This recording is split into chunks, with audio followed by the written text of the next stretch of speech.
தாவீதின் கூடாரத்திலே மோசேயின் கூடாரத்திலே அவர் வாசல்களில் துதியோடு என்று எழுதப்படவில்லை. ஆனால் தாவீதின் கூடாரத்தை நீங்க பார்த்தீங்கன்னா அவர் வாசல்களில் துதியோடு, அவர் பிரகாரங்களில் புகழ்ச்சியோடு. David's tabernacle was a model of heaven. அப்போஸ்தலனாகிய யோவான் பரலோகத்தினுடைய ஆராதனையை அவர் பார்க்கிறார்.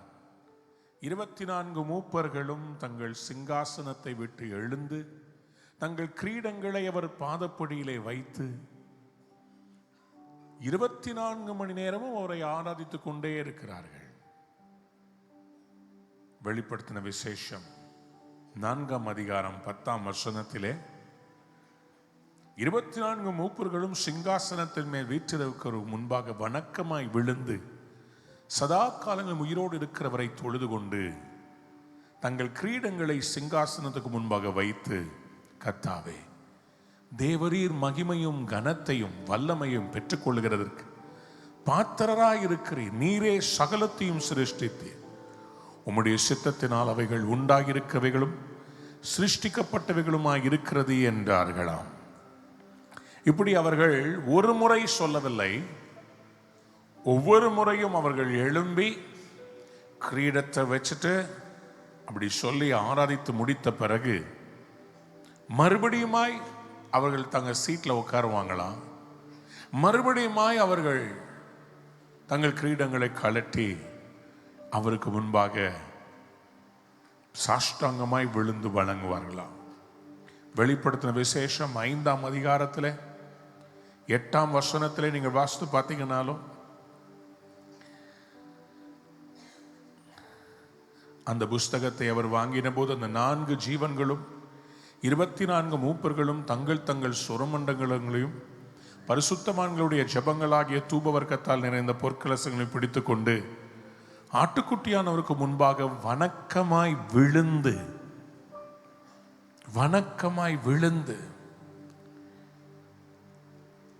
அவரை ஆராதித்துக் கொண்டே இருந்தார்கள். They were worshiping 24/7. முதல் முறையாக தாவீது தான் ஃபுல் டைம் ஒர்க்கரா இந்த லேவி ஆசாரியர் அவர்களை வர்ஷிப்புக்காக சம்பளம் கொடுத்து ஆலயத்திலேயே வைத்திருந்தார். அவர் ஆலயம் கட்டாவிட்டாலும் அவர் ஆலயத்திலே வாசல் காக்கிறதற்கு, கைத்தாளம் போட்டு துதிப்பதற்கு, அது மட்டுமல்ல 280 தீர்க்க தரிசனமாய் இசை வாசிக்கிற நிபுணர்களை 280 பேரை வச்சிருந்தார். 4000 பேரை வர்ஷிப் டீம்ல வச்சிருந்தார். 4000 பேர். கொஞ்சம் யோசித்து பாருங்க. நாம் இருக்கிற இந்த நாட்களில் அல்ல, இந்த சமகாலங்களில் அல்ல, அந்த நாட்களில் ஜனத்தொகை எவ்வளவு இருந்திருக்கும்? அந்த ஜனத்தொகையின் மத்தியிலே 4000 பேரை. 1 நாளாகமம் 23ஆம் அதிகாரத்திலே இந்த தாவீதின் கூடாரத்தை குறித்து நீங்கள் வாசிக்க முடியும். 4000 பேர் வாசல் காக்கிறவர்களாய் இருக்க வேண்டும் என்றும், துதி செய்கிறதற்கு தான் பண்ணுவித்த கீத வாத்தியங்களால் 4000 பேர் கர்த்தரை துதிக்கிறவர்களாய் இருக்க வேண்டும் என்று தாவீது சொல்லி அவர்களை லேவியின் குமாரராகி கெர்சோன், கோகாத், மெராரி என்பவருடைய வகுப்புகளின்படி வகுத்தான். இவங்களை வகுப்புகளாக வகுத்து ஆண்டவருக்கு ஆராதனை செய்ய தாவீது ஏற்படுத்தினான். ஆண்டவர் சொல்றாரு, கடைசி நாட்கள்ல நான் மாம்சமான யாவர் மேலும் ஆவியை ஊற்றுவேன். எதற்காக ஆவியை ஊற்ற போறாரு? ஆமோஸ் 9ஆம் அதிகாரம் 11ஆம் வசனத்தை நாம் வாசிக்கும் போது, ஆமோஸ் 9:11 ஏதோமில் மீதியானவர்களையும் என் நாமம் விளங்கிய சகல ஜாதிகளையும் வசமாக்கி கொள்ளும்படிக்கு. கவனிங்க, மோசேயுடைய கூடாரம் ஆபிரகாமின் சந்ததியாருக்கு மட்டும் திறந்திருந்தது. ஆனால் விழுந்து போன தாவீதின் கூடாரத்தை கர்த்தர் எடுத்து திரும்ப கட்டும்போது ஏதோம் என்பது இஸ்ரவேலுக்குள் இருப்பதல்ல. ஏதோம் என்பது அது வெளியிலே இருக்கிற இடம், புறஜாதிகள் இருக்கிற இடம். ஏதோமில் மீதியாய் இருக்கிறவர்கள் என் நாமம் விளங்கிய சகல ஜாதிகளை. அப்படியானால் பூமியில் உள்ள சகல ஜாதிகளையும் ஆண்டவர் என்ன செய்ய போகிறார்? தன்னுடைய வசமாக்கி கொள்ளும்படிக்கு, தம்முடைய பிள்ளைகளாய் மாற்றிக்கொள்ளும்படி. அவரை ஏற்றுக்கொண்டவர்கள் எத்தனை பேர்களோ அத்தனை பேரும் தன்னை ஆராதிக்கிறவர்களாய் மாறும்படிக்கு அவர் கடைசி நாட்கள் ஒன்று செய்வாராம். விழுந்து போன அந்நாளிலே 12ஆம் வசனத்தை வாசிங்க. அந்நாளிலே விழுந்து போன தாவீதின் கூடாரத்தை நான் திரும்ப எடுப்புவித்து அதன் திறப்புகளை அடைத்து அதன் பழுதாய் போன அதை சீர்படுத்தி பூர்வ நாட்களில் இருந்தது போல அதை ஸ்தாபிப்பேன் என்று இதை செய்கிற கர்த்தர் சொல்லுகிறார். யாராவது ஒரு ஆமேன் சொல்றீங்களா? இந்த காரியத்தை கர்த்தர் சபையிலே செய்வாராக. யாராவது ஒரு பெரிய அல்லேலூயா சொல்லுங்க. அப்படியானா எனக்கு இந்த தாவீதுனுடைய வாழ்க்கையை நான் பார்க்கும்போது, இந்த தாவீதுடைய சங்கீதங்களில் அவர் கிறிஸ்துவை குறித்து எழுதி வைத்த தீர்க்க தரிசனம் பாடல்களாய் பிறந்தது. ஏசாயா தீர்க்கதரிசி ஆண்டவராகிய மேசியாவை அவர் தூரத்தில் ப்ராஃபஸியா உரைத்தார், பாடல உரைத்தார். ஆனால் தாவீது தீர்க்க தரிசனமாய் பாடினார், தீர்க்க தரிசனமாய் பாடினார். சங்கீதங்களில் 118ஆம் சங்கீதம் 22ஆம் வசனத்தை இன்றைக்கு செய்திக்கு ஆதாரமாக நான் எடுத்துக்கொள்ள விரும்புகிறேன். தெரிந்த வசனமாக இருக்கும், ஆனால் இன்றைக்கு கர்த்தர் புதிய வெளிச்சத்தை தருவாராக. 118ஆம் சங்கீதம் 22வது வசனம் இப்படியாக சொல்கிறது: வீடு கட்டுகிறவர்கள் ஆகாததென்று தள்ளின கல்லே மூலைக்கு தலைக்கல்லாயிற்று, அது கர்த்தராலே ஆயிற்று, அது நம்முடைய கண்களுக்கு ஆச்சரியமாயிருக்கிறது. யாராவது ஒரு ஆமேன் சொல்லுங்களேன், சத்தமா ஆமேன் சொல்லுங்களேன். வீடு கட்டுகிறவர்கள் ஆகாதது என்று தள்ளின கல். இந்த அனுபவம் எங்க இருந்து வந்திருக்குன்னு நினைக்கிறீங்க? தாவீது இந்த சங்கீதத்திலே 5ஆம் வசனத்தில் சொல்றாரு, நெருக்கத்திலிருந்து கர்த்தரை நோக்கி கூப்பிட்டேன், கர்த்தர் என்னை கேட்டருளி விசாலத்திலே வைத்தார். கர்த்தர் என் பட்சத்தில் இருக்கிறார், நான் பயப்படேன். மனுஷன் எனக்கு என்ன செய்வான்? பல நேரங்களிலே ரிஜெக்ஷன்ல தான் ஒரு ரிசெப்ஷன் வரும். ரிஜெக்ஷன்ல ஒரு புதிய காரியத்தை கர்த்தர் உங்களுக்குள் தோன்ற பண்ணுவார். யாராவது ஒரு ஆமேன் சொல்றீங்களா? சத்தமா ஒரு ஆமேன். இவரை தள்ளுறாங்க. தாவீது தன்னுடைய பெற்றோரால், தன் தகப்பனால் புறக்கணிக்கப்பட்டவனாய் இருந்தான். மற்ற பிள்ளைகள் எல்லாரும் வீட்டில் இருக்கிறார்கள். கடைக்குட்டியான தாவீதை மட்டும் வனாந்திரத்தில் விட்டுட்டாங்க. தாவீது தன் அனுபவத்தை தான் இங்கே பாடலாய் இழைக்குகிறார். ஆனால் அவருக்கு தெரியவில்லை, அவர் எழுதுகிற அந்த எழுத்தானது, அவர் பாடுகிற அந்த பாடலானது காலத்தால் அழிக்க முடியாத மேசியாவுடைய தீர்க்க தரிசனமாய் இருக்கிறத அவர் அன்று உணரவில்லை. அவர் பாடும்போது சரித்திரத்தை அவர் பாடுகிறார், தீர்க்க தரிசனத்தை பாடுகிறார். அனுபவங்கள் தான் ஆராதனையாய் மாறும். எழுதிக் கொள்ளுங்க, அனுபவங்கள் தான் ஆராதனையாய் மாறும். தாவீது தன்னுடைய பர்சனல் எக்ஸ்பீரியன்ஸை தான் ஆராதனை வரிகளாய் வளர்க்கிறார். சாமுவேல் வந்து உன்னுடைய குமாரரை அழைத்து கொண்டு வா, நான் அவர்களில் ஒருவனை இந்த தேசத்தின் மேல் ராஜாவாக அபிஷேகம் பண்ண வேண்டும். 1 சாமுவேல் 16ஆம் அதிகாரத்திலே 11ஆம் வசனத்திலே அவருடைய தகப்பனாகிய ஈசாயை பார்த்து சாமுவேல் கேட்கிறார், உன் பிள்ளைகள் இவ்வளவுதானா?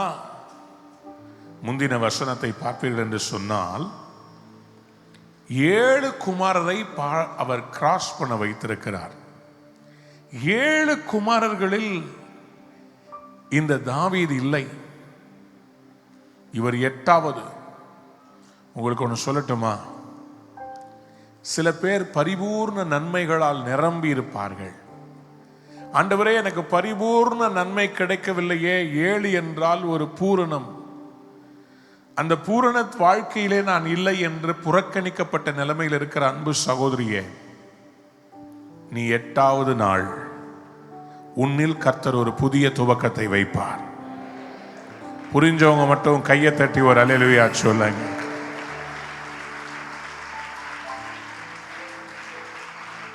எட்டு என்பது புதிய துவக்கத்தினுடைய அடையாளத்தின் எண்.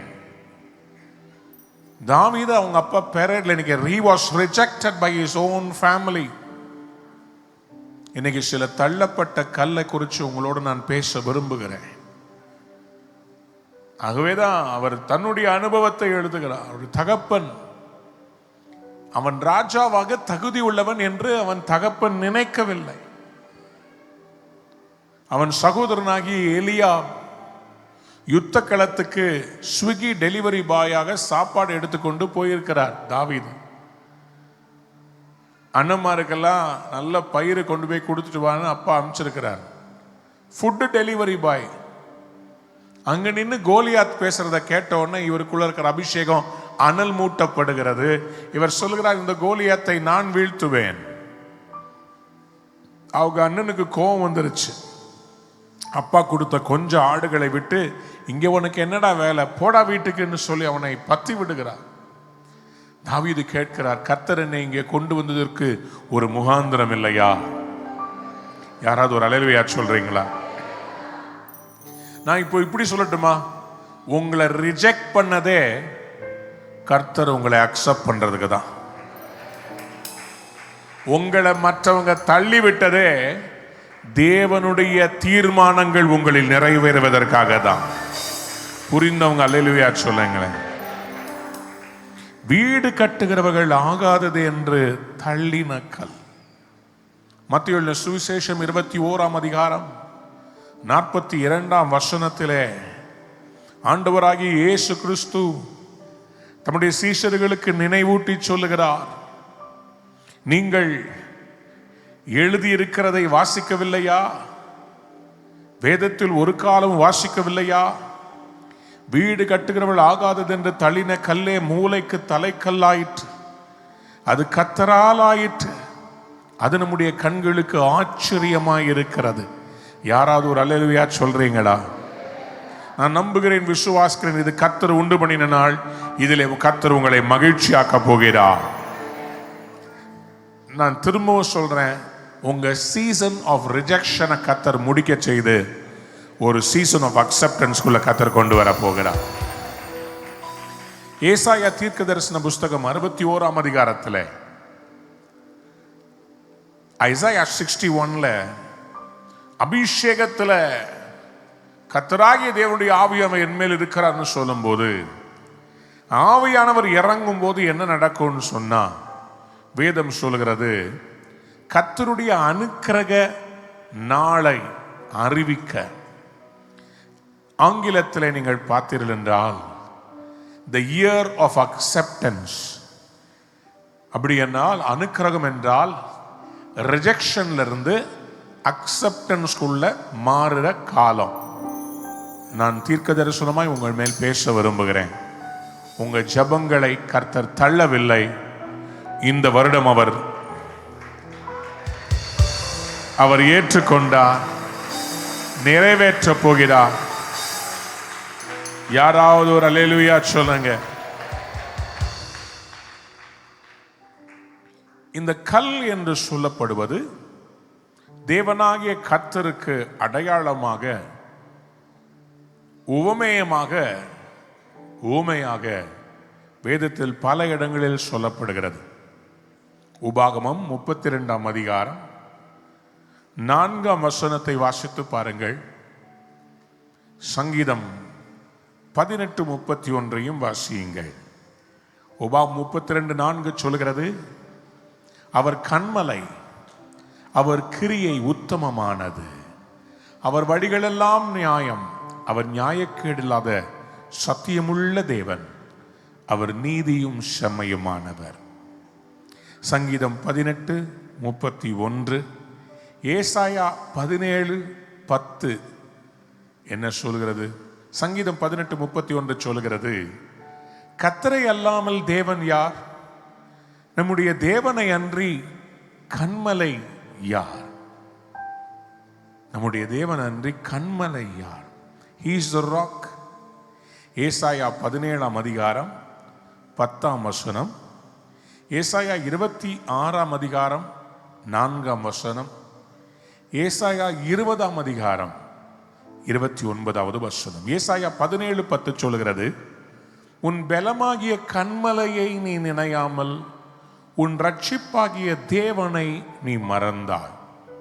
அப்ப அந்த கன்மலையிலிருந்து ரட்சிப்பு வருகிறது என்பதை ஏசாயா மூலமாக கர்த்தர் பேசுகிறார். ஏசாயா மூலமாய் கர்த்தர் பேசுகிறார்.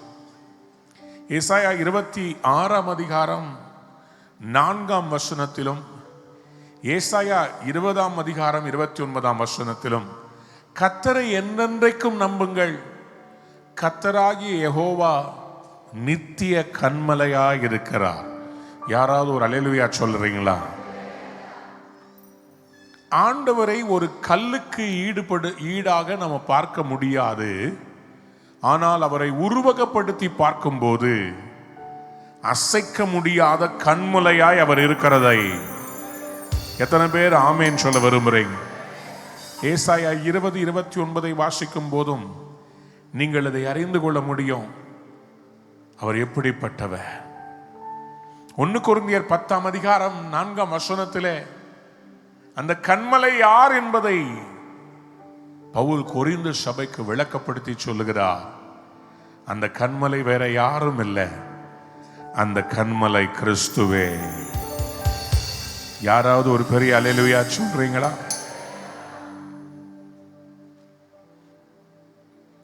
அப்போஸ்தலர் 4ஆம் அதிகாரத்தில் 11ஆம் வசனத்தில், அப்போஸ்தலர் 4:11 இதை ஞாபகப்படுத்தி சொல்லுகிறார்கள். அப்போஸ்தலர்கள் அங்கே இருக்கவர்களுக்கு சுவிசேஷத்தை பறைசாற்றின போது தாவீது பாடின அந்த சொற்றொடர்களை அவர்கள் இங்கே நினைவுபடுத்தி சொல்லுகிறார்கள். வீடு கட்டுகிறவர்களாகிய உங்களால் அற்பமாய் எண்ணப்பட்ட அவரே மூலைக்கு தலைக்கல்லானா. யாராவது ஆமேன் சொல்ல விரும்புறீங்களா? 1 பேதுரு 2ஆம் அதிகாரம் 4ஆம் வசனத்திலிருந்து 8ஆம் வசனத்தை வாசித்து பார்க்கும்போது, நீங்கள் எப்படிப்பட்ட கண்ணில் வந்திருக்க கண்மலை கிட்ட வந்திருக்கிறீங்க தெரியுமா? மனிதர்களால் தள்ளப்பட்டதும் தேவனால் தெரிந்து கொள்ளப்பட்டதும். யாராவது ஒரு அல்லேலூயா சொல்றீங்களா? மனுஷங்க உங்களை ரிஜெக்ட் பண்ணாலும் பிரச்சனை இல்லைங்க, கர்த்தர் உங்களை தெரிந்து கொண்டார். யாராவது ஒரு ஆமேன் சொல்லுங்க. பக்கத்து உங்களை திரும்பி பார்த்து சொல்லுங்க, தள்ளப்பட்ட கல்லாகிய உங்களை கர்த்தர் மூளைக்கு தலைக்கல்லா மாற்ற போறாரு. நான் ஒரு ரிஜெக்டட் ஸ்டோன், சின்ன வயசுல இருந்து நிறைய ரிஜெக்ஷனை பார்த்துருக்கிறேன். என் கல்லூரி படிக்கும்போது நல்ல நல்ல கேரக்டர் வரும். அந்த கேரக்டருக்கு என்ன தெரிஞ்செடுக்க மாட்டாங்க. ஏன்னா என் தோல் கொஞ்சம் கருப்பாக இருக்குது. வெள்ளையாக இருக்கிற பசங்களையா எடுத்து மெயின் கேரக்டர் கொடுத்துருவாங்க. எனக்கு வில்லன் ரோல் கொடுப்பாங்க. ஏரோது ராஜா ரோல் கிடைக்கும், இல்லை பார்வோனுடைய ரோல் கொடுப்பாங்க. நம்ம சைஸை பார்த்து முடிவு பண்ணிட்டாங்களான்னு தெரியல. தாவீதா எனக்கு கிடைச்சதே இல்லை, எப்போதுமே கோலியாத்தா தான் கிடைக்கும். அப்போ இந்த ரிஜெக்ஷன் எல்லாம் என்ன தளர செய்யவில்லை, மாறாக எனக்குள்ள இன்னும் வைராக்கியத்தை கூட்டி கொடுத்தது. என் கல்லூரி படிக்கும்போது எங்க யூனிவர்சிட்டியில, நான் பாரதிதாசன் யூனிவர்சிட்டி திருச்சியில கம்ப்யூட்டர்ஸ் படித்தேன். அப்போ எங்கள் கல்லூரியை ரெப்ரசன்ட் பண்ணி, எங்கள் யூனிவர்சிட்டி ரெப்ரசன்ட் பண்ணி பல இடத்துக்கு போய் காம்படிஷனில் ஜெயிச்சுட்டு வருவேன். எங்கள் யூனிவர்சிட்டியில் ஒரு பாடல் சிடி போடலான்னு அவங்க ஆயத்தம் பண்ணும்போது, அதில் கேசட் போடலான்னு பண்ணும்போது, அதில் எங்கள் யூனிவர்சிட்டியில் யார் யாரெல்லாம் ஜெயிச்சாங்களோ அவங்க எல்லாம் அதில் ஒரு பாட்டு பாடணும்.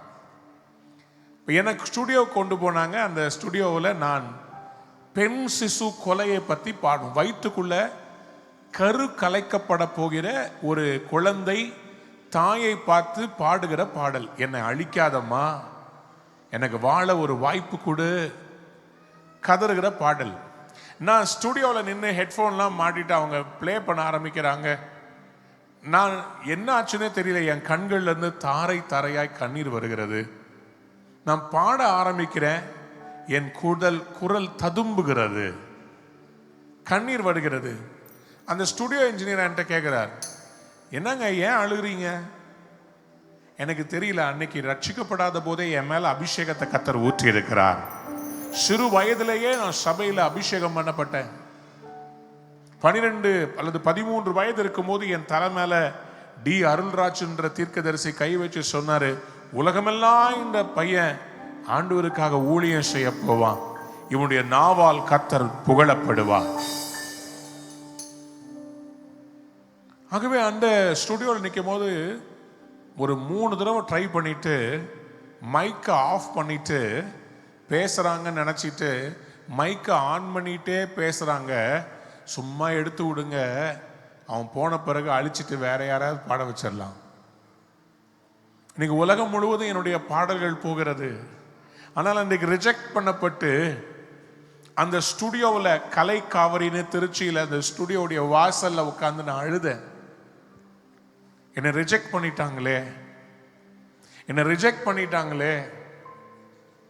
ஆனா ஆண்டவர் அன்னைக்கு என் பக்கத்துல வந்து உட்கார்ந்து சொன்னார், ஒரு நாள் வரும், உன் பாடல்கள் உலகம் எங்கும் போகும், அந்த பாடல்களுக்காக பல தேசங்கள் உன்னை ஏற்றுக்கொள்ளும்படி அநேகரை நான் உனக்காக ஏற்படுத்து. யாராவது ஒரு அல்லேலூயா சொல்றீங்களா? ரிஜெக்ஷன். ஆண்டவராகிய இயேசு தள்ளப்பட்ட கல், தம்முடைய ஜனங்களுக்காக வந்தார். ஆனால் அவர்களோ அவரை தள்ளினார்கள். இன்றைக்கு நீங்களும் அப்படிப்பட்ட தள்ளப்பட்ட நிலைமையில் இருக்கிறீங்களா? கர்த்தர் உங்களை மூளைக்கு தலைக்கல்லாய் மாற்ற போகிறார். வேதத்திலிருந்து இன்னைக்கு ஒரு பெண்மணியை உங்களுக்கு முன்பாக வைத்து, அவள் எவ்வளவு தள்ளப்பட்டாள், அவளை குறித்து அதிகமா பிரசங்கத்தை நீங்க கேட்டிருக்கீங்களான்னு தெரியல. லேயாள். இந்த லேயாள் யார்? யாக்கோபுடைய மனைவி. ஆனால் எந்த விதத்தில் அவள் மனைவியானால் கொஞ்சம் வாசிக்கலாம் வாங்க. ஆதியாகமத்தின் புஸ்தகம் 29ஆம் அதிகாரம் 16-17 வசனத்தை நாம் வாசிக்க கேட்போம். ஆதியாகமம் 29:16-17. லாபானுக்கு 2 குமாரத்திகள் இருந்தார்கள். மூத்தவள் பேர் லேயாள், இளையவள் பேர் ராகேல். லேயாளுடைய கண்கள் கூச்ச பார்வை உள்ளதா இருந்தது. ராகேலோ ரூபவதியும் பார்வைக்கு அழகுள்ளவளுமாய் இருந்தாள். அழகானவளுமாய் இருந்தாள். லேயாளுடைய பார்வை கூச்ச பார்வை. அவருடைய கண்கள் அழகா இல்லை, அவருடைய கண்கள் கூச்ச பார்வை. அவருடைய இந்த ரப்பைகள் கீழே ஒட்டி கொண்டிருக்குமா. நான் நினைக்கிறேன் நல்ல சைனீஸ் கேர்ள் மாதிரி இருந்திருப்பான் நினைக்கிறேன். சைனீஸனுடைய கண்ணு தான் ரொம்ப சின்னதாக இருக்கும். இந்தியர்களுடைய கண் நல்லா பெருசாக இருக்கும். ஆனால் நான் பார்த்ததுலேயே பெரிய கண்ணு ஆப்பிரிக்கா கண்ணு தான். கண்ணு பட போகுதுன்னு சொல்லி நம்ம ஊரில் சொல்லுவாங்க தெரியுமா. உண்மையாக கண் எங்கன்னு பார்த்தீங்கன்னா ஆப்பிரிக்காவில் தான் பார்த்தீங்கன்னா பெரிய பெரிய கண்கள் உடையவர்கள். ரொம்ப சின்னதாக இருக்கிறது சைனீஸும் ஜாப்பனீஸும் தான் ரொம்ப சின்னதாக இருக்கும். சில பேருக்கு இந்த ரப்பைகள் சரியாக விரியாமல் இந்த பார்வையினுடைய அந்த இடைவெளி ரொம்ப சின்னதாக இருக்கும். லேயாளுக்கு அப்படிப்பட்ட ஒரு பர்த் டிஃபெக்ட் இருக்கிறது. அதனால் அவருடைய முகம் அழகா இல்லை. கூச்ச பார்வையினால் அவள் வாழ்க்கையில் வாய்ப்புகள் இல்லாமல் இருந்தது. அப்போ அவள் பிறக்கும் போதே அவள் அழகில்லாமல் எப்போதுமே அவளுடைய தங்கச்சியார் ராகேல எல்லாரும் கொஞ்சுறாங்க. சிறு வயதிலிருந்தே அன்புக்காக ஏங்கின ஒரு மகளாக அவர் இருக்கிறார். அவருடைய வாழ்க்கையிலே ரிஜெக்ஷன் என்பது அவள் பிறப்பிலே இருந்தே வந்திருக்கு. எப்போதுமே பெற்றோர்களுக்கு ஃபேவரட்டான பிள்ளைகள் இருப்பாங்க, எல்லாரையும் நேசிப்பாங்க. ஆனால் அந்த அழகான பிள்ளைகளை அவங்க ரொம்ப பெருமை பாராட்டுவாங்க. Leah rejected person. She wasn't beautiful. அழகில்லை. இரண்டாவது பாருங்க, லேயாள் இப்பொழுது திருமண வயது வந்திருக்கிறது. அவளை யாரும் பெண் கேட்க மாட்டேன்றாங்க. அவளுக்கு யாருமே மாப்பிள்ளை கிடைக்கிறது இல்லை. அப்போ அவங்க அப்பா என்ன பண்றாரு, யாக்கோபு வந்து தனக்கு ஒரு பெண்ணை லாபான் இடத்துல கேட்கும்போது, சரி நான் உனக்கு தர்றேன்னு, ஆனா 7 வருஷம் நீ உழைக்கணும்னு சொல்லும்போது சரி என்றதுக்கு ஒத்துக்கொண்டு எனக்கு இல்ல ராகேல் வேண்டும் என்று கேட்கிறார். அப்போ ஆதியாகமத்தின் புஸ்தகம் 29ஆம் அதிகாரம் 22ஆம் வசனத்தை வாசித்து பாருங்கள். ஆதியாகமம் 29:22. அப்பொழுது லாபான் அவ்விடத்து மனிதர் எல்லாரையும் கூடி வர செய்து விருந்து பண்ணினான். அப்பொழுது என்ன பண்ணாரா, எல்லாரையும் வர வச்சு என்ன நடக்குதுங்க, நம்ம ஊர்ல ரிசப்ஷன் வந்து முன்னாடியே வைப்பாங்க, பார்த்துருக்கீங்களா? நம்ம தமிழ் கலாச்சாரத்தில் தாலி கட்டுறது அடுத்த நாள், ஆனால் ரிசப்ஷன் முந்தின நாளே வைப்பாங்க. அதில் நிறைய பாரம்பரியம் இருக்கும். பொண்ணை இப்படி அழைச்சிட்டு வரணும், பேண்டு வாத்தியம் வச்சு மாப்பிள்ளையை அழைச்சிட்டு வரணும். சில பாரம்பரியங்கள், மாப்பிள்ளை வலது பக்கம் நிற்கணுமா இடது பக்கம் நிற்கணுமா, எப்படி உள்ள வரணும், நம்மளதுலேயும் சில பாரம்பரியங்கள் இருக்குது. வீட்டில இருந்து புறப்படும் போது என்ன செய்யணும், பெரியவங்களாம் சொல்லுவாங்க இப்படி செய்யணும், இந்த மாதிரி செய்யணும். ஒவ்வொரு வீட்டுக்கும் ஒவ்வொரு சபைக்கும் ஒவ்வொரு இனத்துக்கும் சில பாரம்பரியங்கள் உண்டு. அதே போல நாள் முழுவதும் கல்யாணத்துக்கு ஆயத்தமாகிறது யாரு சொல்லுங்க. கல்யாணத்துக்கு அன்னைக்கு நாள் ஃபுல்லா ஃபங்க்ஷன்ல இன்னைக்கு பொண்ணு இதுதான் சொல்லி யார நடுமனையில உட்கார வச்சிருந்தாங்க? சத்தமா சொல்லுங்க, பக்கத்துல பார்த்து சொல்லுங்க. கல்யாண பொண்ணு அலங்கரிச்சு சீவி சிங்காரிச்சு மேக்கப்லாம் போட்டு நாள் ஃபுல்லா ராகேல மணப்பெண்ணா எல்லாரும் கொண்டாடுறாங்க. இப்ப யோசித்து பாருங்க, மூத்தவளுக்கு கல்யாணம் ஆகாம இளையவளுக்கு எல்லாரும் கொண்டாடிக்கிட்டு இருக்கும் போது அவளுக்கு எப்படி இருந்திருக்கும்? புறக்கணிக்கப்பட்டாளுங்க. அவள் இருக்கும் போதே அவளுடைய தங்கைக்கு எல்லாம் ஆயத்தமாகிறது. எல்லாரும் பார்த்து ராகேல பார்த்து, ஏ ராகேல் உனக்கு நீ கல்யாணமாக்கும், ஏ யாக்கோபு பாத்தியா, எல்லாரும் வந்து சொல்லுவாங்க, ஏ ராகேலு அப்படின்னு எல்லாரும் ராகேலை பார்த்து சிரிச்சுட்டு போறாங்க. லேயாள் அப்படி கூச்சப்பாரு வீட்டுக்குள்ள இருந்து எனக்கு இந்த மாதிரி என்னைக்கு நடக்குமோன்னு உட்கார்ந்துட்டு இருக்கிறா. ஆனா நாள் முழுவதும் ராகேல அவங்களுடைய முறைப்படி ஆயத்தப்படுத்தி குளிச்சு மேக்கப் போட்டு ட்ரெஸ்ஸை தச்சு எல்லாம் ரெடி பண்ணி வைக்கிறாங்க. அன்னைக்கு இரவு அவங்க அப்பா ஒரு ட்விஸ்ட் கொடுக்கிறார். அவங்க அப்பா வந்து லேயா கிட்ட சொல்றா, லேயா நான் சொல்றதுக்கு நீ கீழ்ப்படுகிற, என்னப்பா செய்யணும்? இன்னைக்கு நைட்டு யாக்கோபுடைய கூடாரத்துக்குள்ள நீ போற. சும்மா போங்கப்பா, நான் எதுக்கு போகணும்? நாள் ஃபுல்லா இன்னைக்கு மணப்பெண் கோலத்துல என் தங்கச்சியில இருந்தா. லேயா எனக்கு வேற வழி தெரியல, எனக்கு வேற வழி தெரியல. உன்னைய நான் கரை ஏத்தணும்னா இந்த யாக்கோபு இவன் நம்முடைய இனத்தான், கடவுளா பார்த்து கொண்டு வந்திருக்கிறார். எனக்கு படுது கடவுள் உன்னை இந்த மனுஷன் மூலமா ஆசீர்வதிப்பார். அப்பா என் மேல அவருக்கு பாசம் இல்லப்பா, அவர் என் தங்கச்சியை தான் அவர் நேசிக்கிறாரு, விரும்புறாரு. இல்லம்மா, கர்த்தருடைய தீர்மானத்தை நான் சொல்லி நீ கீழ்ப்படியணும். அப்பா வேண்டாம், இல்ல நீ அப்பாவுடைய பாச்சை கேட்க போறியா இல்லையா? லேயாளுக்கு பேசுறதுக்கு உரிமை இல்லைங்க. அவள் தள்ளப்பட்ட கல். அவளுக்கு தன்னுடைய நிலைமையை எடுத்து பேசுறதுக்கு வாதாடுறது கூட உரிமை இல்லை. சரிப்பா நான் சொல்றத கேளு. கேட்டாள், உள்ள போய் உட்கார்ந்தா. அவளுக்கு எப்படி இருக்கும்? நாள் ஃபுல்லா சடங்கு முறைமைப்படி ராகேலை அல்லவா ஆயத்தம் பண்ணினார்கள். இவள் ஆயத்தமாக்கப்படாமல் அவள் மஞ்சத்தில் மட்டும் போய் உட்கார்கிறாள். அவ மனசுல என்ன மாதிரி என்ன இருக்கும்? நான் என்ன வேசியா? நான் இன்னொருத்தருடைய படுக்கைக்கு ஆசைப்படுறவளா? அவ மனதிலுக்குள்ள 1000 எண்ணங்கள் ஓடி இருக்கும். ஆனால் அவளுக்கு ஒன்றே ஒன்று தெரியும், நான் என் தகப்பனுக்கு கீழ்ப்படிவேன். கர்த்தர் ஒரு ராயல் லெகசியை எங்க குடும்பத்துக்கு தந்திருக்கிறார். நான் எங்க அப்பாவுக்கு கீழ்ப்படிவேன். என் அன்பு தேவ பிள்ளையே, கர்த்தருக்கு கீழ்ப்படிந்து திருமணம் செய்து இத்தனை ஆண்டுகள் வாழ்ந்து கொண்டிருக்கிற உங்களை இந்த ஆண்டு கர்த்தர் கனப்படுத்த போகிறார். நான் இருந்த சத்தமா ஆமென் சொல்லிருப்பேன். யாராவது ஒரு பெரிய அல்லேலூயா சொல்றீங்களா? ஹல்லேலூயா, ஹல்லேலூயா. எப்படி இருக்கும் லேயாளுடைய மனதை யாராவது கொஞ்சம் யோசித்து பார்த்தீங்களா?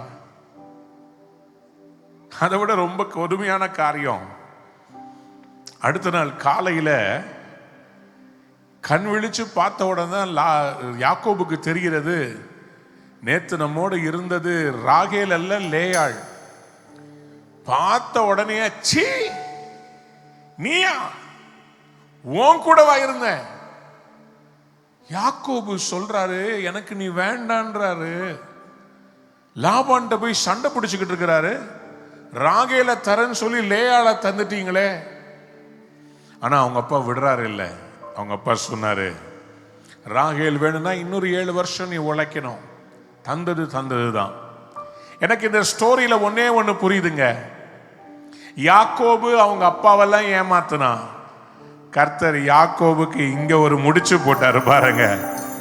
என்னையவே ஏமாத்த ட்ரை பண்றியா?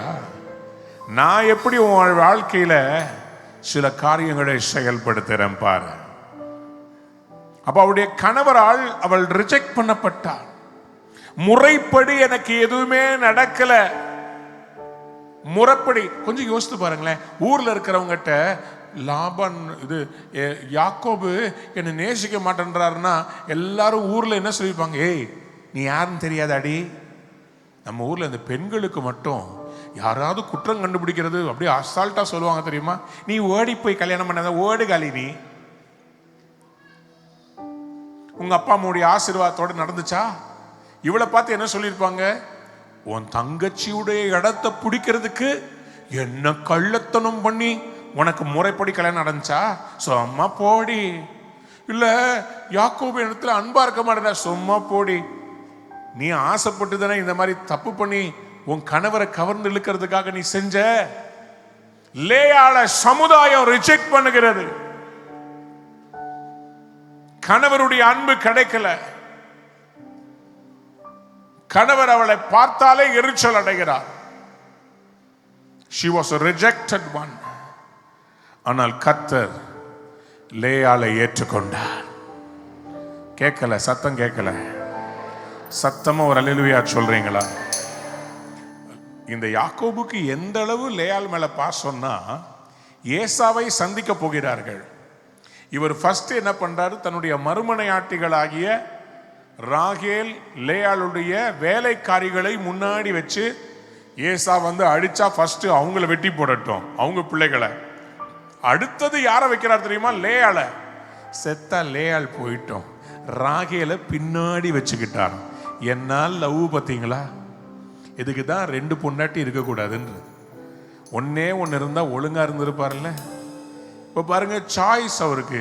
அது போயிட்டா பரவாயில்ல, இது இருக்கும்னு சொல்லி லேயாள் முன்னாடி அனுப்புறாருங்க. லேயாளுடைய வாழ்க்கை யாக்கோபுக்கு ஒரு பொருட்டாகவே படல.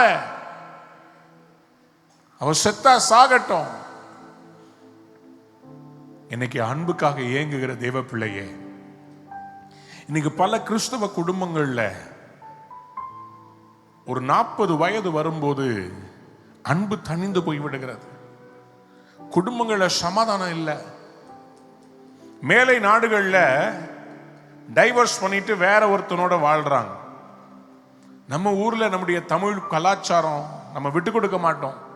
ஆனா ஒரே வீட்டில் இருப்போம், 2 எதிரும் புதிருமா இருப்போம். குடும்பத்தில் ஒரு சந்தோஷம் இல்லை, சமாதானம் இல்லை, உண்மையான அன்பு இல்லை. எலியும் பூனையுமா எப்ப பார்த்தாலும் எரிஞ்சு எரிஞ்சு விழுகிறது, கெட்ட வார்த்தைகளை பேசுறது. சபையில் இருக்கவங்க தான் பேசுறேன். உங்க சபை உங்களுடைய குடும்பத்துல அன்பு இருக்குதா? உங்களுடைய சொந்த மனைவியிடத்தில் நீங்கள் அன்பு கூறாமல் போனால் காணாத தெய்வத்திடத்தில் எப்படி அன்பு கூற முடியும்? புருஷர்களே, உங்கள் மனைவிகளில் அன்பு கூறுங்கள். மனைவிகளே, கிறிஸ்துவுக்குள் நீங்கள் கீழ்ப்படுகிறது போல உங்கள் புருஷர்களுக்கு எல்லா விதத்திலும் கீழ்ப்படியுங்கள். எபேசியர் 5ஆம் அதிகாரத்தில் 22 வாசிக்க முடிகிறது. எல்லாம் நமக்கு தெரியும். ஆனா இன்னைக்கு அதிகமான பிரச்சனை. முந்தியெல்லாம் காதலியை கடத்தி கொண்டு போய்விட்டான், இப்படிதான் செய்திகள் வந்துகிட்டு இருந்துச்சு. இப்பெல்லாம் பெண்ணு திருமணமான பிறகு தன் கணவனை கள்ளக்காதலை வைத்து கொலை செய்வது அதிகமாகிவிட்டது. உத்தரப்பிரதேச நடந்ததை நீங்க கேட்டீங்க. நாள்தோறும் இன்றைக்கு கள்ளக்காதல்கள், திருமண உடைவுகள், ரிஜெக்ஷன். தொட்டு தாலி கட்டின மனுஷி என்ன பண்ணுவான்னு யோசிக்கிறது இல்லை. இச்சைகளை பிசாசு தூண்டி விடுற, பாலியல் உணர்வுகளை தூண்டி விடுகிற சினிமாவா இருக்கட்டும், மீடியாவா இருக்கட்டும், இன்டர்நெட்டா இருக்கட்டும், பல விதத்தில் இன்றைக்கு பிசாசு ரிஜெக்டட் பீப்புள். அமெரிக்காவில் ஸ்கூல்ல துப்பாக்கி வந்து எடுத்து சுடுறாங்களே, எதுக்கு தெரியுமா? ஒரு பையன் ஒரு போஸ்ட் போட்டிருக்கிறான், அவங்க கிளாஸ்மேட்ஸ் யாரும் லைக் பண்ணலையா, அவனை கேவலமா பேசியிருக்கிறாங்க. துப்பாக்கியை கொண்டு வந்து லைனா அவங்க கிளாஸ்ல இருந்த பசங்களை சுத்துட்டான். ரிஜெக்ஷன். இன்றைக்கு ஸ்கூல்ல காலேஜில் ராகிங் பண்ணும்போது வெளியே சொல்ல முடியாம, பாலியல் சீண்டல்களினால் வெளியே சொல்ல முடியாம தற்கொலை பண்ணி 13வது மாடியிலிருந்து குதிச்சிருக்கிற ஒரு பெண். பள்ளி பிடிக்கிற மாணவிய கொல்கத்தாவில் கூட இருக்கிற பசங்க பலாத்காரம் பண்ணி 14 பேர் அவளிடத்தில் தவறாக நடந்திருக்கிறார்கள். Rejected people. Use and throw மாதிரி இன்னைக்கு உறவுகளை பயன்படுத்தி தூக்கி போடுறாங்க. பணத்துக்காக உறவாக இருக்கிறவர்கள் இருக்கிறார்கள். பழைய அன்பு இல்லை. ஆனா சபையில மூப்பர்களாக இருப்பார்கள். இன்னைக்கு ஊழியர்காரர்கள் எத்தனை பேர் குமரி கொண்டிருக்கிறார்கள்.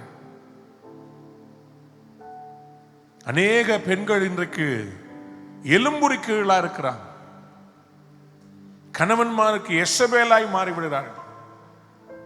கணவனுடைய பெயரையும் புகழையும் பார்த்துட்டு நான் அந்த மாதிரி புகழா இல்லையே, அதனால பாஸ்டரை பார்த்தாலே ஒரு எரிச்சல். எந்த பெண்ணு வந்து பாஸ்டர்கிட்ட பேசினாலும் எரிவது. There are so many rejected pastors. அதே மாதிரி மனைவியை ஒரு பொருட்டா எண்ணாம தன் காலில் போட்டிருக்கிறது மாதிரி ஏறி மிதிக்கிற அநேகம் பேர் இருக்கிறான். ஊழியத்தை பார்த்தா பெருசா இருக்கும், மனைவியை மேடையில ஏத்தவே மாட்டாங்க. Rejected people. இந்த ரிஜெக்ஷன்ல என்ன தெரியுமா பிரச்சனை? Rejected people will reject people. இப்படிப்பட்ட தள்ளப்பட்டவர்கள் மற்றவர்களை தள்ளி வைப்பார்கள், மற்றவர்களை தள்ள வேண்டும் என்று யோசிப்பார்கள். நம்முடைய தேவன் தள்ளப்பட்டாலும் அவர் நம்மை எல்லாரையும் ஏற்றுக்கொண்டார். புரிஞ்சவங்க யாராவது ஒரு பெரிய அல்லேலூயா சொல்றீங்களா? சத்தமா ஒரு அல்லேலூயா சொல்றீங்களா? இன்னைக்கு கர்த்தர் சில லேயாள்களை ஆசீர்வதிக்க போகிறார். யாராவது ஒரு ஆமேன் சொல்லுங்க. என்ன செய்தார் ஆண்டவர்? ஆதியாகமத்தின் புஸ்தகம் 29ஆம் அதிகாரம் 31, 32 வசனத்தை வாசிங்க. கர்த்தர் லேயாளுக்காக அவர் என்ன செய்தாராம்? ஆதியாகமம் 29, 31, 32. லேயாள் அற்பமாய் எண்ணப்பட்டாள் என்று கர்த்தர் கண்டு அவள் கற்பம் தரிக்கும்படி செய்தார். ராகேலோ மலடியாயிருந்தாள்.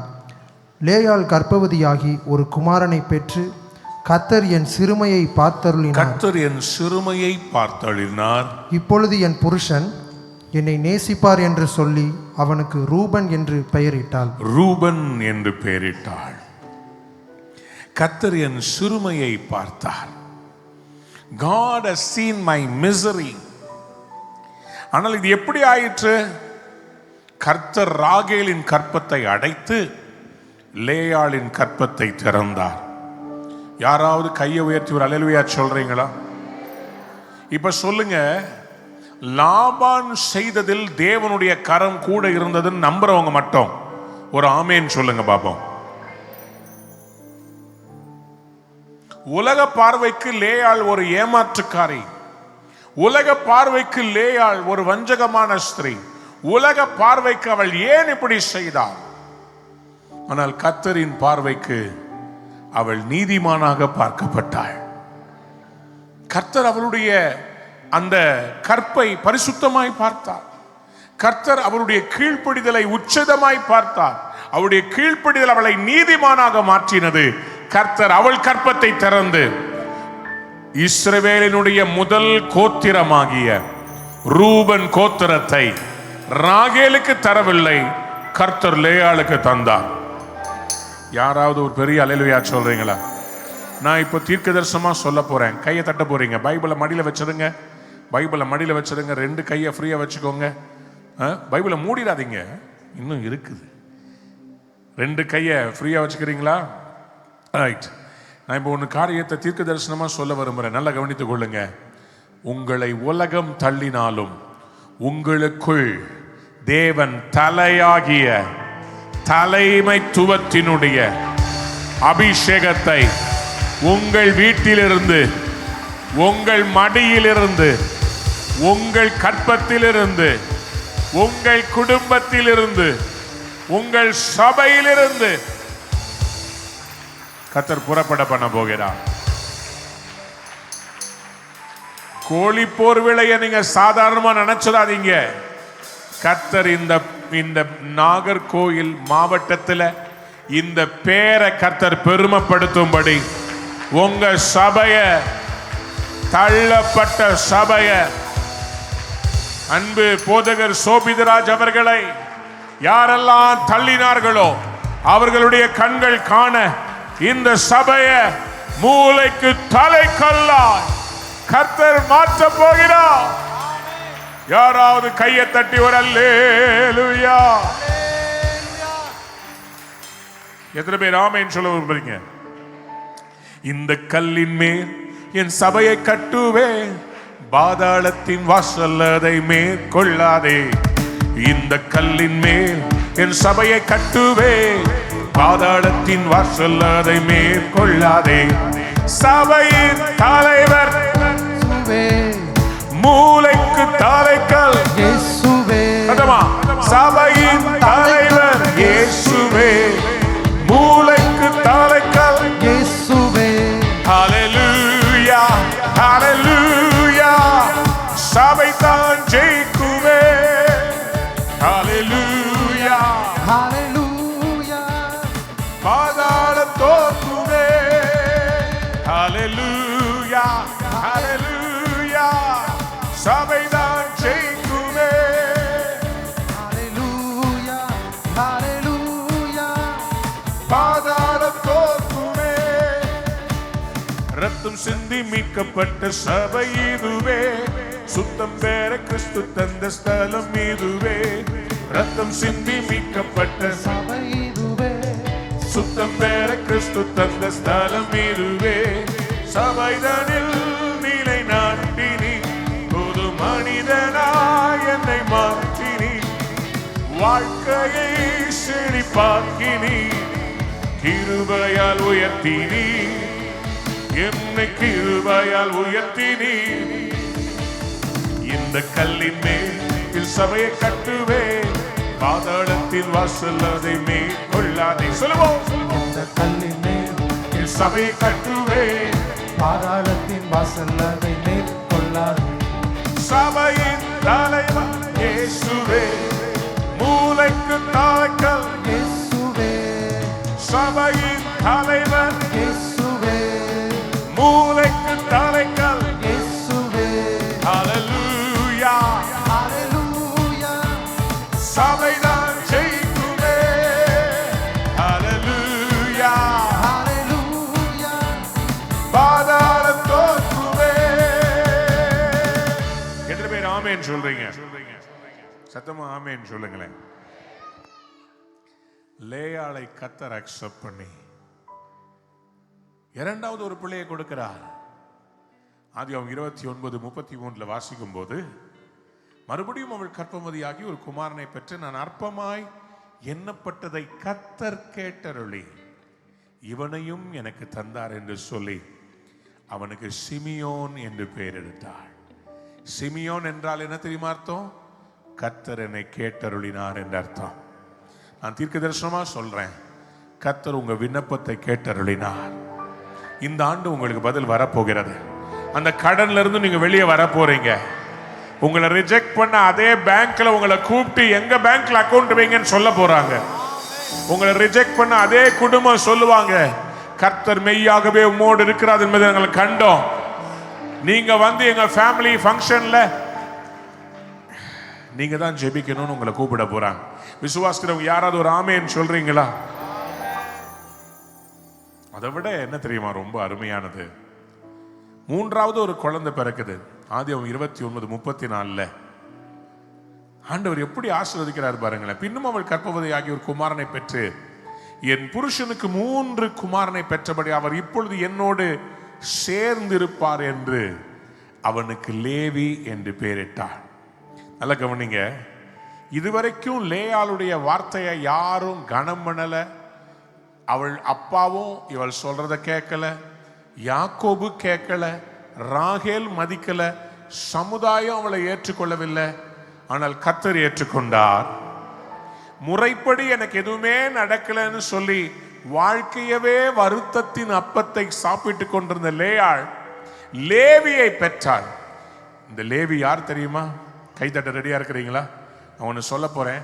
கர்த்தர் அதே மாதிரி உங்க குடும்பத்தை மாத்த போறார். முறைப்படி நடக்காத, எதுவுமே வாழ்க்கையில் முறைப்படி நடக்காத இந்த லேயாளுக்கு பிறந்த லேவி யாருன்னா அதுதான் ஆசாரியர்களின் கோத்திரம்.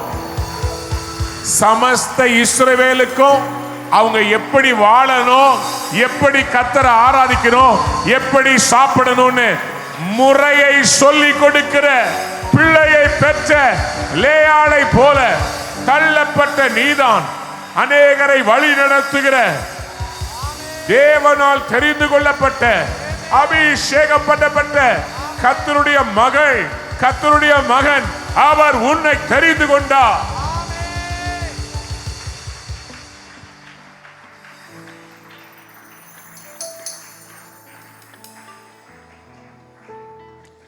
லேவி ஆவிக்குரிய தலைமைத்துவம்னா 4வது ஒரு பிள்ளை பிறக்குது. அவனுக்கு பெயர் யூதா என்று வைக்கிறாள், துதி என்று வைக்கிறாள். யூத கோத்திரத்தை சிங்கமாய் இயேசு பிறக்கிறார். அப்படின்னா இப்படி சொல்லலாமா? ஆவிக்குரிய தலைமைத்துவத்திற்கு ஒரு லேவிய கோத்திரத்தை கொடுத்தாலும் பூமிக்குரிய ஆவிக்குரிய ரெண்டத்துக்குமான தலைமைத்துவத்தை யூதா கோத்திரத்தின் மூலமா கர்த்தர் இஸ்ரவேலுக்கு அவர்களை வழி நடத்த ஒரு தாவீதை யூதா கோத்திரத்தில் கொண்டு வந்தவர். இயேசுவை கொண்டு வந்தவர். உங்கள் சந்ததிகள் மூலமாய் தள்ளப்பட்ட உங்களை மூளைக்கு தலைக்கல்லா கர்த்தர் மாற்ற போகிறார். நான் ஒரு காரியத்தை சொல்லி முடிக்க விரும்புகிறேன். அன்பான தேவனுடைய பிள்ளைகளே, மார்க் எழுதின சுவிசேஷம் 5ஆம் அதிகாரம் 25 34 வசனத்தை வாசிக்கும் போது மார்க் 5:25 வாசிக்கலாம். அப்பொழுது 12 வருஷமாய் பெரும்பாடு உள்ள ஒரு ஸ்திரீ அநேக வைத்தியர்களால் மிகவும் வருத்தப்பட்டு தனக்கு உண்டானவைகளை எல்லாம் செலவழித்தும் சற்றும் குணமடையாமல் அதிக வருத்தப்படுகிற பொழுது இயேசுவை குறித்து கேள்விப்பட்டு, நான் அவருடைய வஸ்திரத்தை ஆகிலும் தொட்டால் சொஸ்தமாவேன் என்று சொல்லி ஜனக்கூட்டத்துக்குள்ளே அவருக்கு பின்னாக வந்து அவருடைய வஸ்திரத்தை தொட்டாள். உடனே அவளுடைய உதிரத்தின் ஊற்றல் நின்று போயிற்று. அந்த வேதனை நீங்கி ஆரோக்கியம் அடைந்ததை அவள் தன் சரீரத்தில் உணர்ந்தாள். கவனிங்க, பெரும்பாடுள்ள ஸ்திரீ 12 வருடங்கள் அவள் பல மருத்துவர்களை காண்கிறாள். அந்த மருத்துவர்களால் அவளுக்கு விடுதலை கிடைக்கவில்லை. பெரும் ஆஸ்தியை செலவு செய்கிறாள். ஆனால் அவருடைய நிலைமை மோசமாகிக் கொண்டே இருக்கிறது. சரித்திர வல்லுநர்கள் சொல்கிறார்கள், அவருடைய கர்ப்பத்தில் ஏதாவது ஒரு கட்டி இருந்திருக்க வேண்டும், பாலிசிஸ்டிக் ஓவராய்டு இருந்திருக்க வேண்டும். ஏனென்றால் உதிரப்போக்கு இருந்து கொண்டே இருக்கிறது. கேன்சரா கூட இருந்திருக்கலாம். அவருடைய நிலைமை மிக மோசமான நிலைமை. இஸ்ரவேலிலே ஒரு பெண்ணுக்கு இந்த மாத விடாய் இருக்கிறது என்றால் ஓரமாய் தள்ளி வைத்து விடுவார்கள். அவள் சபைக்குள் வர முடியாது. அவள் தனித்திருக்க வேண்டும். எந்த ஃபங்க்ஷன்லையும் கலந்து கொள்ள முடியாது. எங்கே போனாலும் அவள் மேல் ஒரு வாடை இருக்கும். அந்த வாடை நிமித்தமாய் ஜனங்கள் அவரை புறக்கணிக்கிறார்கள். She was a rejected stone. ஆனா இந்த ரிஜெக்டட் ஸ்டோன் கார்னர் ஸ்டோனை மீட் பண்ணுது. ஒரு அல்லேலூயா சொல்றீங்களா? சத்தமா அல்லேலூயா சொல்லுங்க. நான் உங்களுக்கு ஒரு ரகசியம் சொல்றேன். நீங்க எவ்வளோ உங்களை மக்கள் புறக்கணிச்சாலும் ஏசப்பா கிட்ட வந்தீங்கன்னா அவர் உங்களை திறந்த கரத்தோடு ஏற்றுக்கொண்டு வாய மகளேன்னு அரவணைப்பார். மார்போடு அணைப்பாரே, மனக்கவலை தீர்ப்பாரே. மார்போடு மார்போடு அணைப்பாரே,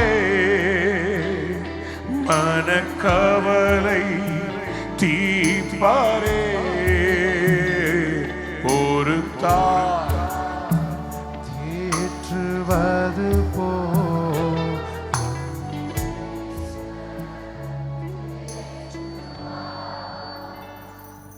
ஒரு நாள் உந்தையை கண்டேனையா, அண்ணா என்னை.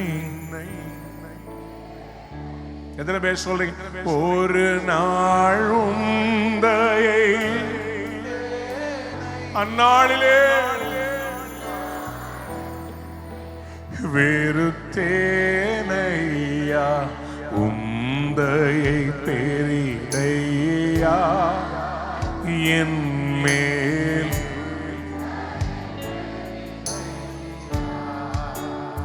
இயேசு ரபாய் ரபி. ஆண்டவராகிய இயேசு அவருடைய வஸ்திர தொங்கலை அவள் தொட்டாளாம்.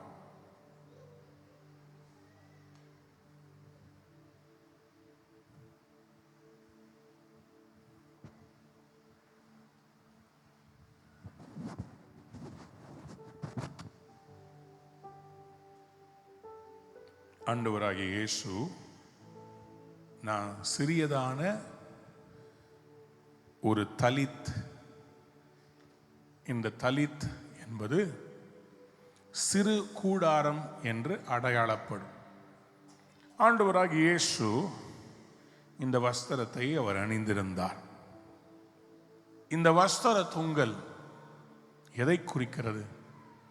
இஸ்ரவேல் ஜனங்கள் ஜெபிக்கும் போது உலகத்திலிருந்து அவர்கள் மறைந்து கர்த்தரோடு அவர்கள் இணைந்து ஜெபிப்பதற்காக ஆசரிப்பு கூடாரத்திற்குள் வருவதற்கு அடையாளமாய் இந்த சிறு கூடாரம் என்று சொல்லப்படுகிற இந்த பிரேயர் ஷாலை எடுத்து தங்கள் தலையின் மேல் போட்டு, நான் வச்சிருக்கிறது சின்னதா இருக்கு, அவங்களுடைய ஃபுல்லா முகத்தை மூடும். அவங்க ஜெபம் பண்ணும்போது உலகம் அவர்களுக்கு மறைக்கப்பட்டிருக்கும், கர்த்தரை மட்டும் அவர்கள் பார்ப்பார்கள். இந்த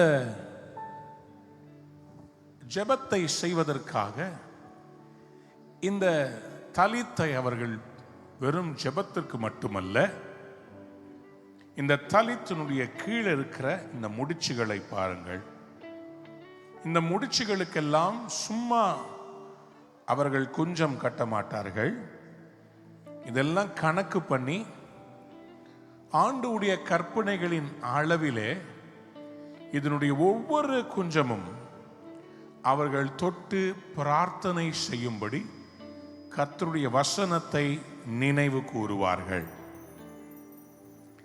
இந்த தலித்தை குறித்து, இந்த ஜெப ஷாலை குறித்து பைபிள்ல எழுதி இருக்கிறது.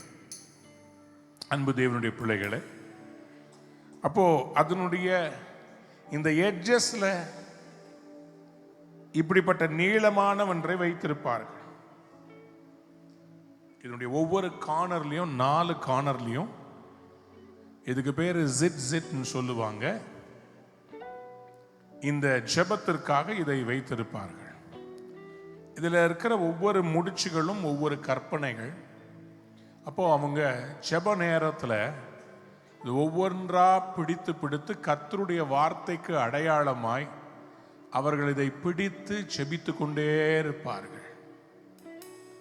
இப்ப அந்த பெரும்பாடு ரிஜெக்ட் ஆன ஸ்திரீ வஸ்திரத்தின் ஓரத்தை தொட்டபோது அவள் எதை தொட்டாள் தெரியுமா? கர்த்தருடைய வார்த்தையை தொட்டாள். யாராவது ஒரு அல்லேலூயா, சத்தமா ஒரு அல்லேலூயா. இந்த ஸ்திரீயுடைய வாழ்க்கையிலே அவள் ஒதுக்கப்பட்டவள். ஆனால் என்றைக்கு அவள் வந்து வார்த்தையாகிய இயேசுவின் மேல் இருந்த வார்த்தையை தொட்டாளோ, சங்கீதம் 107:20 சொல்லுகிறது, அவர் தமது வசனத்தை அனுப்பி அவர்களை குணமாக்கி. தேவ பிள்ளையே, அந்த 12 வருடம் பெரும்பாடுள்ள ஸ்திரீயுடைய பெயர் எழுதப்படவில்லை. ஆனால் 2000 ஆண்டுகளாக அவரை பற்றி ஏராளமான பிரசங்கங்கள் வந்துவிட்டது. தள்ளப்பட்ட கல்ல மூளைக்கு தலைக்கல்லா கர்த்தர் மாற்றிட்டார்.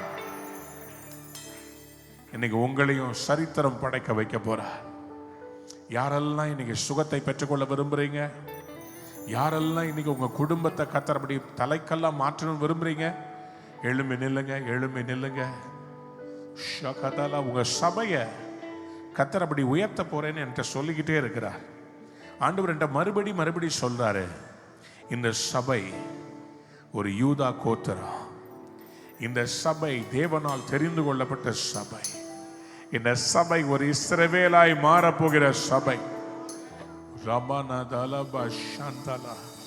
ஒரு ரகசியம் சொல்லட்டுமா? ஆண்டவர் ஆசரிப்பு கூடாரத்தை மோசையை பண்ணுவிக்க செய்த போது ஆசரிப்பு கூடாரத்துக்கு முன்னாடி 3 இடங்கள்ல நிக்க வச்சது யாரு தெரியுமா?